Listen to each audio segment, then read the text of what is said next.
Hello everyone, my name is Subodh. Today we are going to talk on the topic that what it takes to be an HR manager and who should be an HR manager. So when we talk about the word human resources, that is something like the oxygen for any organization. Human resources are the talent which actually drives the organization. In order to become an HR manager, some of the traits and the qualities that you need to have is that you need to be people oriented person. So that basically means a person who loves talking to people, understanding their issues, listening to them, trying to solve people problems. I mean that is the kind of the person, which should look for becoming an HR manager.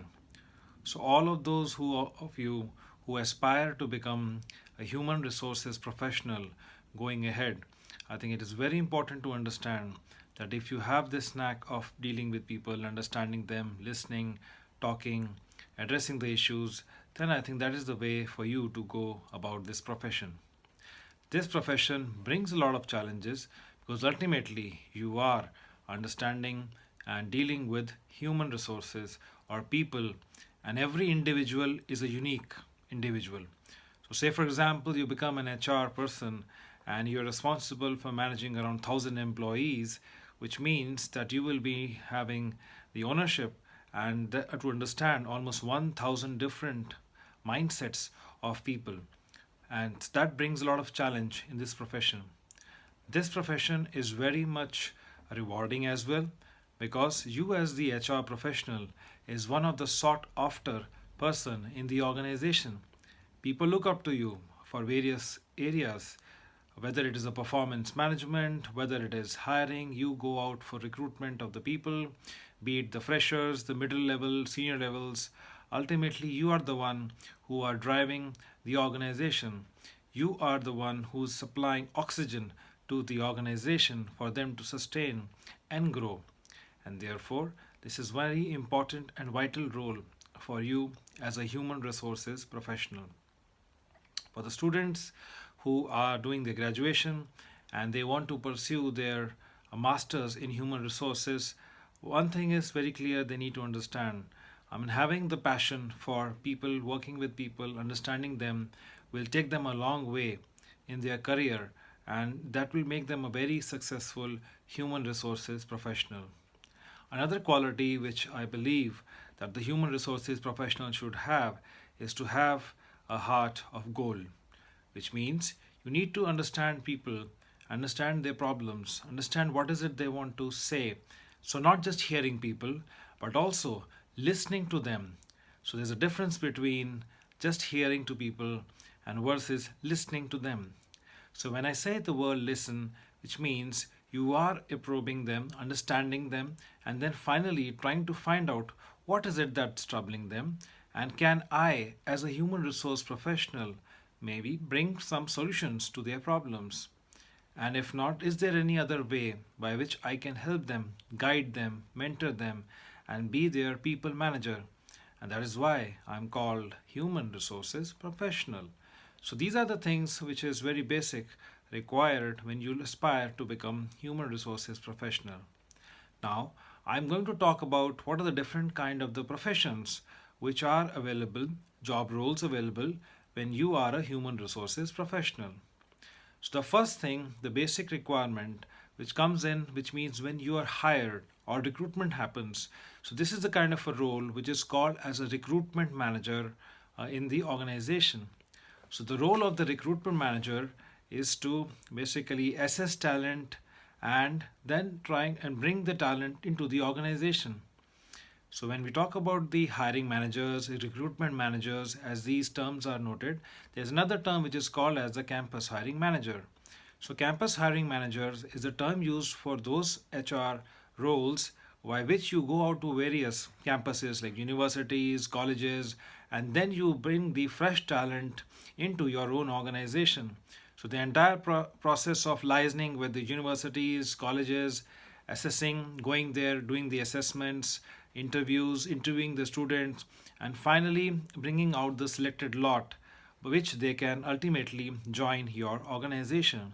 So that is a campus recruitment professional or a campus recruitment manager. After and then this is the campus part, and when we look at the other roles, which means the person does not go to the campus, but he is as an HR professional is hiring middle level professionals. So that is again a kind of a role which comes is also termed as talent acquisition. So this talent acquisition manager, talent acquisition leader, it's a role which is all about managing the entire end-to-end recruitment for the organization, bringing the talent into the organization. As in the organization, talent, as we say, people leave due to various reasons. And in order to fill those positions, you need, which is called as replacement of hires, replacement of the people who leave, it's called as replacement hires. So that is one area which the recruitment manager does. And also, you hire fresh talent when we say due to the growth of the organization, you need to add more new people, different roles into the organization. So that is all about the hiring manager position. The next one of the roles as a human resource professional which people can go for is that is of a role of a training and a development manager. So the role of the training and development manager is to basically own the skills and train the talent which is there inside your organization. So which means there can be requirements of training which can be of different types. To give you an example, say for example, there may be a requirement of training of the soft skills to the employees. The other could be training for the technical skills for the employees. So the training manager is responsible to do training needs assessment and then try to basically bridge the gap between the skill which the organization needs by imparting the training himself or using various modes like external trainers, getting the training conducted through various special organizations. Say, for example, a sales training has to be conducted. The training manager himself may not be an expert in sales training, and therefore he or she will be engaging an external organization who are experts in sales training, and they will train the required number of the employees, and finally measuring the outcome. So what is the change that happened after training was done? So measuring the return on the investment, measuring on the training outcomes. So all these kind of responsibilities lie with the training and the development professional. So ultimately it's all about honing the talent, scaling the talent, uploading the capability, and all this role is that of a training and development professional. Another role that is taken care in the human resources area is that of a performance, compensation, and management. So performance, compensation, and management professionals, they basically take care of the performance and the compensation management of the employees.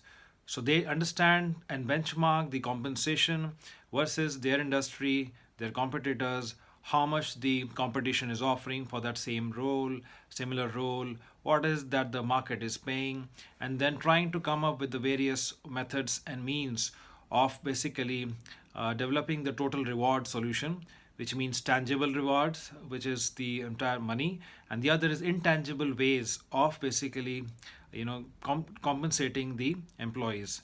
Now say for example somebody gets a life insurance, a medical insurance, and then taking care of not only for the employee but these medical benefits being given to the employees family members.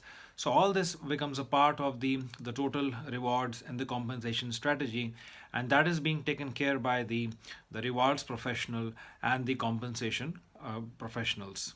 So that is the another role in the human resources area which the students can basically look at. Now, the next role which is available for the human resources professionals is that of an HR generalist. So, when we talk about the role HR generalist, so here this role is encompasses the various activities, which means you are not a specialist in one area. You take care of the administration, you take care of the hiring, you also take care of the performance management, compensation systems. So here you are acting as a generalist.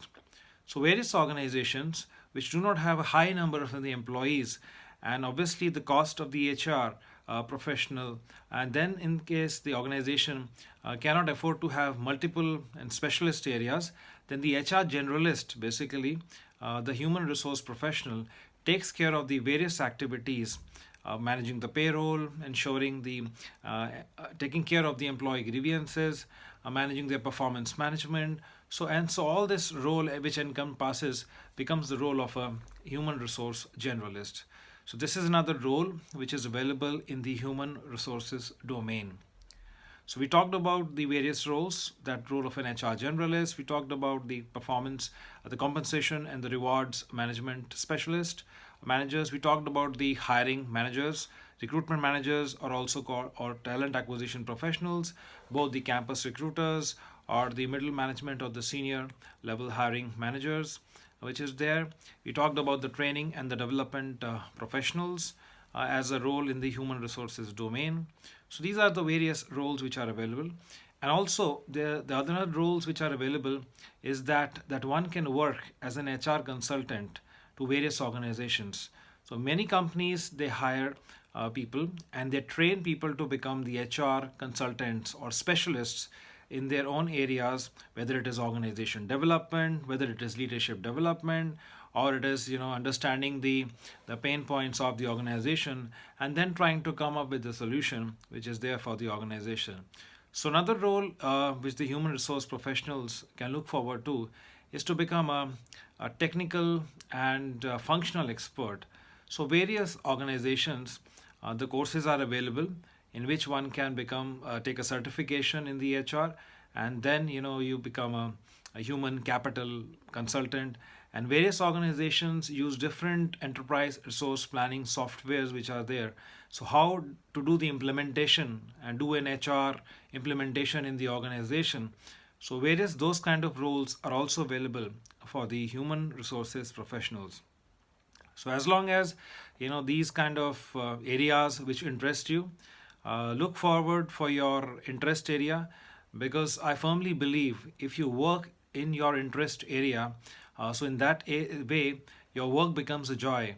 And then if the work becomes a joy, then the result or the outcome which will be there, it will be very much fruitful, and then you can look forward for a great and a rewarding career ahead. Thank you.